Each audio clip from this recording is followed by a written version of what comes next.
Bonjour et bienvenue à la rubrique Conseil du coach du 30 novembre 2019. Quelques questions nous ont parvenues dans la semaine où nous allons dérouler des questionnaires.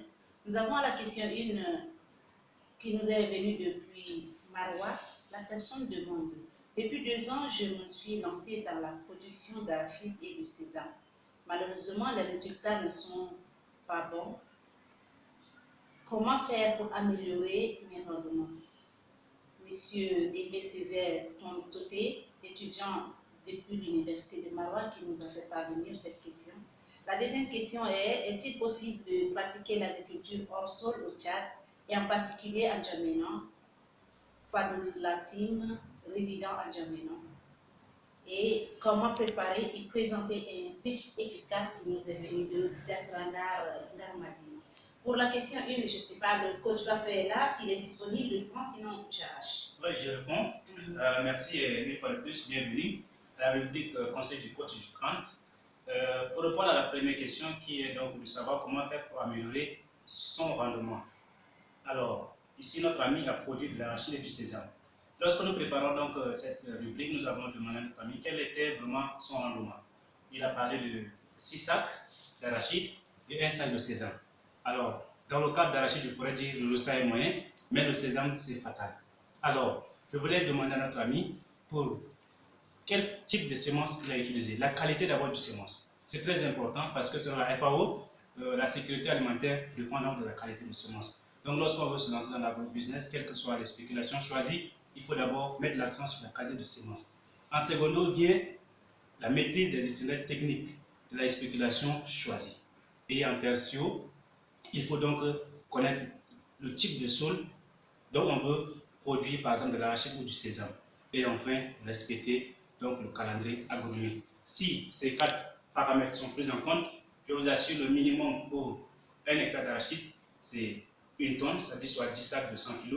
Et le minimum pour le sésame, c'est 4 sacs de 100 kg. Voilà la réponse à notre ami Aimé Césaire. Et donc, si je peux faire un résumé, c'est que je peux résumer en 3 points. C'est de connaître l'itinéraire technique de ce que tu veux cultiver et connaître le sol que tu vas cultiver. Et ensuite, suivre le calendrier agronomique. Parfait. Ok, d'accord. Donc, nous allons tout de suite aborder la question 2 qui est: est-il possible de pratiquer l'agriculture hors sol au Tchad?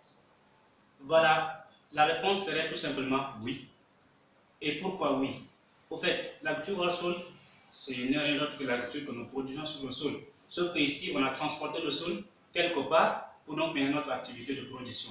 Donc, la seule condition, ou bien le seul paramètre à réunir ici, il faut donc maîtriser la composition du sol pour trouver la qualité, c'est-à-dire la structure physico-chimique du sol qu'on veut. Si on veut produire par exemple de la tomate, on sait que la tomate a des exigences en termes de pH, a des exigences en termes de la qualité du sol, c'est-à-dire voilà, un sol léger, un sol sablonneux, limoneux. Donc, il faut qu'on réussisse à réunir ces conditions. Et puis, bon, le tout est joué, l'arrosage est facile, donc la culture hors sol d'ailleurs est plus conseillée. Et au Tchad, on peut le faire. Et encore pire en N'Djamena, où l'accès au sol même est un peu complexe. L'entrepreneur qui veut démarrer peut facilement mener son activité hors sol et au fur et à mesure, il va l'agrandir. Et là, autre avantage de l'activité hors sol, c'est qu'on peut le faire en milieu périurbain.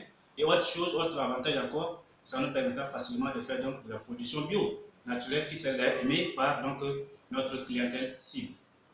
Ok, d'accord. Je pense que le coach Parfait a parcouru la question numéro 2.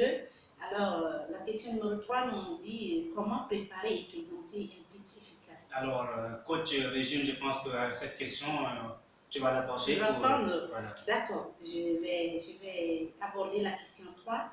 La personne demande comment préparer et présenter un pitch efficace. Ici, nous sommes en train de parler de pitch. Alors, c'est une prise de parole, soit en public ou bien devant un jury quelconque. Alors, il faut la préparer. Comme la question l'a annoncé, il faut bien préparer son pitch. Préparer son pitch, c'est de cerner son projet ou bien la question qu'on a devant nous. Il faut cerner, le résumer de manière à trouver cette parole facile à dire devant un public. Alors, après avoir cerné et résumé, il faut répéter. Répéter et répéter plusieurs fois. C'est vrai, on a confiance en nous parfois, mais arriver devant un public, le stress est là.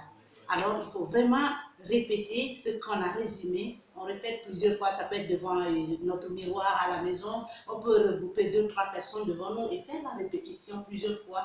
Et en partant de là, on peut vraiment bien présenter le pitch. Je ne sais pas si vous avez quelque chose à ajouter. Alors, je veux compléter en disant la structuration maintenant, c'est-à-dire le contenu de notre pitch. On va commencer par poser la problématique. Naturellement, aujourd'hui, toute entreprise doit aller sur la base d'un problème et une solution. Donc, on pose la problématique et très rapidement, on expose donc notre solution. Et par la suite, on annonce à la jury quelle est notre étape actuelle et où est-ce que nous voulons aller. Par la suite, on peut dérouler notre modèle économique. On peut donc faire intervenir nos impacts ou nos réalisations et on finit par une conclusion. Et tenez-vous bien, le pitch, c'est d'1 minute à 5 minutes. Donc, vous devez vraiment, comme coach Régine l'a dit, maîtriser d'abord votre projet. Donc, le seul secret de réussite d'un pitch, c'est de bien le préparer et partant sur la base de la maîtrise d'abord de son projet. Okay. Ne pas oublier aussi la stratégie d'expansion, c'est très important dans la présentation de pitch. Alors, nous vous remercions pour ce 30 novembre 2019 et on se revoit prochainement. Merci. À la prochaine.